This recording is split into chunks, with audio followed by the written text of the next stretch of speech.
Down and 9 to go.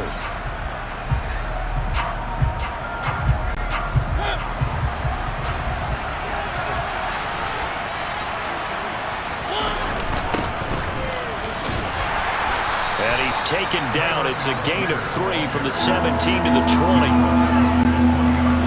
They'll need 5 on this play to move the sticks. Just not a whole lot of room to operate there on that carry. No, not at all. They did a really nice job staying in their proper places and not allowing any lanes to open up. First time these two have hooked up this afternoon, and it's a first down. They brought in a heavy set on 3rd down, and that usually means running play, but we have seen them throw out of that formation, and sure enough, they snuck the tight end out on that one, wound up hitting him for a first down. And he'll be brought down right around the 37. Now that was an excellent run, and when you see that happen, that's when you're seeing guys doing their job, and then some people doing a little bit more. Offensive linemen and tight ends, they're expected to block. But the wide receivers, all they want to do is catch passes. So when they block on a big-time running play and create extra space, you've kind of hit the jackpot there. And this carry not as productive. He's swallowed up at the line of scrimmage. No gain on the play, and now they're faced with a 3rd and 1. The offense on 3rd down, just 1 for 3 thus far. They need just a yard here. It's 3rd and 1. Oh, he tries to force it in, and it's intercepted. Picked up by Jesse Bates. And the Bengals are going to take possession of the football. So that changes things. You get the interception, and then to boot, a good return tacked on. And really it was down to him versus the quarterback on the return, and that's one you would think the defender would win. But a nice job there of seeing the play all the way to the end and making the tackle by the QB. Give him 2 yards on that one. 2nd and goal now.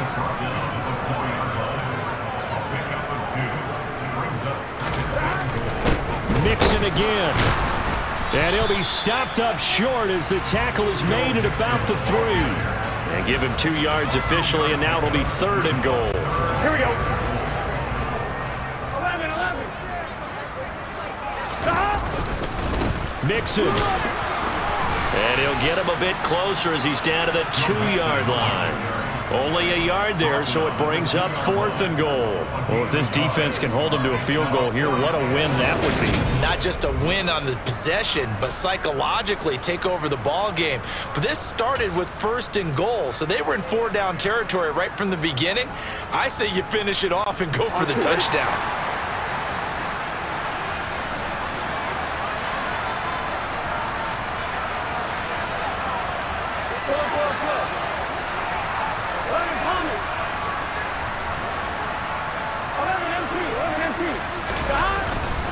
They'll try and run with Mixon. And he is in. Touchdown, Bengals. Joe Mixon, his 2nd rushing touchdown on the year. And the Bengals' decision to go for it pays off with 6 points. So that, Charles, a big decision there on 4th and goal, and it works out. And that is an example of a coach who's confident in his team. He didn't look at it as a gamble at all. He looked at it as belief. Great starting field position. Let's go ahead and deliver. And they do. After the touchdown, McPherson on to kick this one away. Taking it about the 1. And he'll get it up across the 20 to the 21-yard line. A kind of a throwback weekend for our primetime games here in Week 7. Later tonight, a couple of the great AFC teams of the 70s do battle. The Steelers and Dolphins from Miami on Sunday night. And then tomorrow, Monday Night Football, Bears and Patriots from Foxborough. A rematch of Super Bowl 20. Bears won that one 46-10. But fear not for the Patriots. If I remember correctly, they've won a few in the years following. It's a 6-yard pickup, and it gets them to 2nd and 4. If you're in the offensive huddle, you're smiling after that play because you've certainly got them guessing now. 2nd and short, could they just hand it off for another big gain? Or did they take advantage of this spot to take a big shot downfield?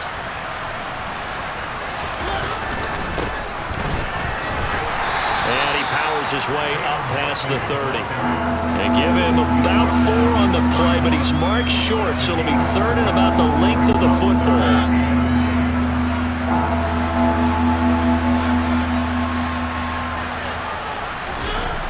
Here's Mariota. And he's going to lose a yard or two. Taken down behind the line.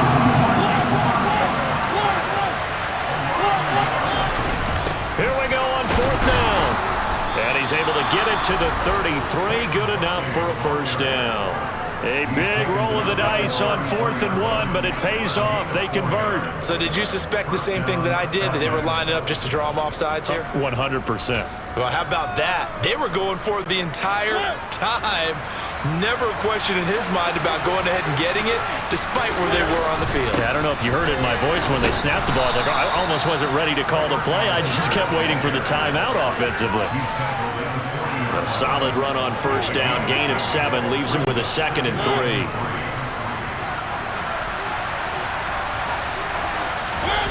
On play action, Mariota. And this one too low.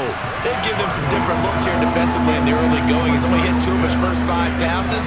With a big 3rd down coming up, he's hoping he's got a play dialed up that can take advantage of whatever the defense throws at him. Now a 3rd down throw, but it misses the target. Incomplete.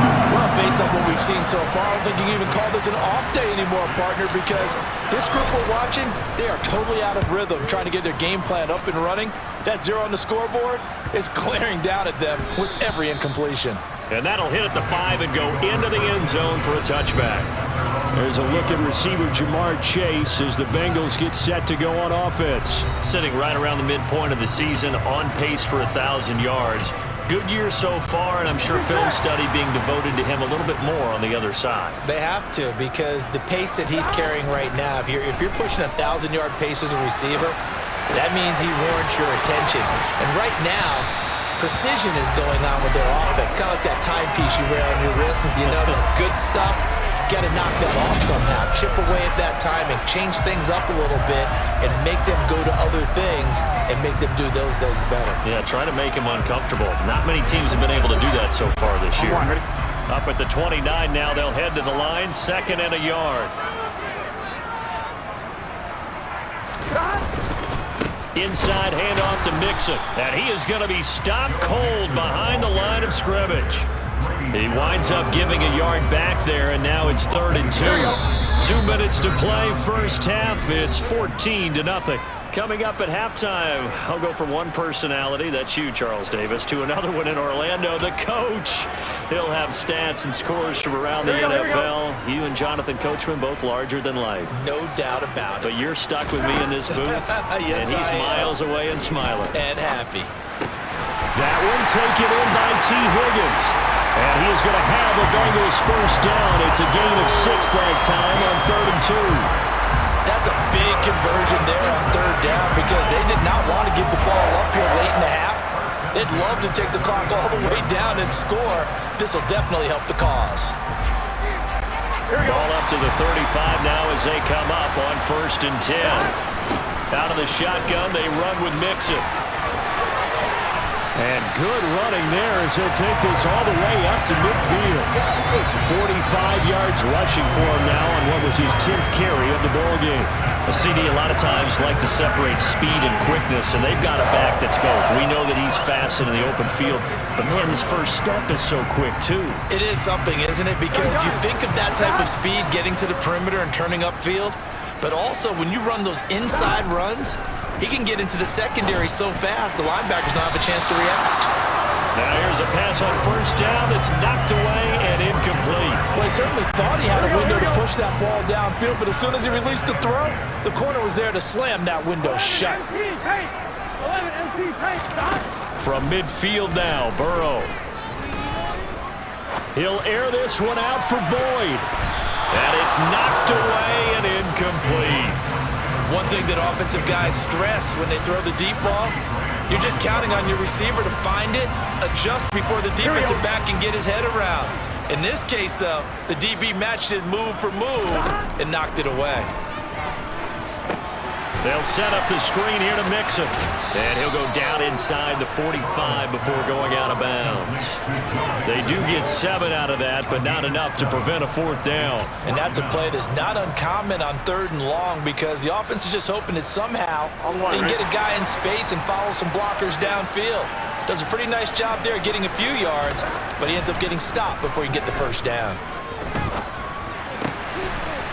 He's got Hurst, his tight end. And they're going to have a 1st down, and they're in field goal range as well as they're down inside the 20. And that's a big pickup of a 1st down. And you know that all week, both sides of the ball, offense and defense, are going through every situation.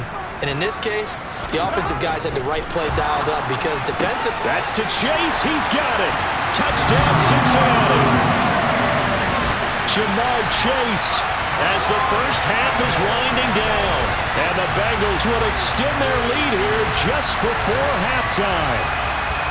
Well, I don't think that we're ready yet to say the route is on, but they have certainly looked near flawless here this 1st half, and now an extra point away from making it 21-0. Yeah, and your experience led you to say that because we have both seen those 21-0 leads come and go in this league, but this one feels pretty darn secure. And here's the other part.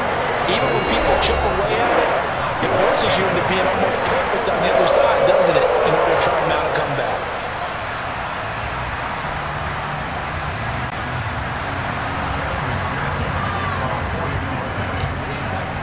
So not much time to speak of remaining in this 1st half as the kick's away.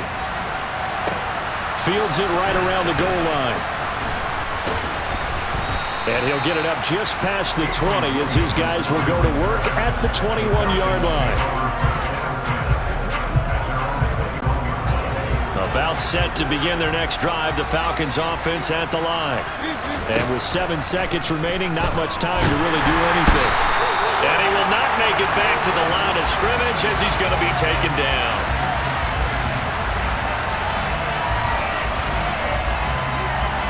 So we've reached halftime here in the Queen City, and it's the Bengals leading this one. As we send you down to Orlando, where Jonathan Coachman has our EA Sports halftime report. Coach. Okay, Brandon, thanks very much. A lot to get to here as some of the division races starting to take shape as we look around the NFL here in week number 7.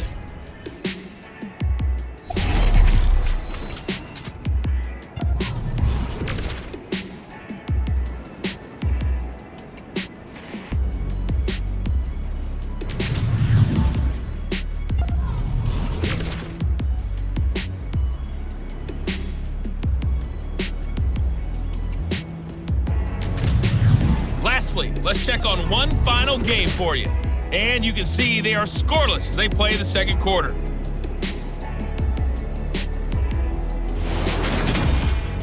Next, a look at the next-gen stats in that 1st half for the Falcons. And not much went right in those first 2 quarters. You can see the numbers on the ground there. Not a whole lot to write home about so far. Meanwhile, for the Bengals, they too did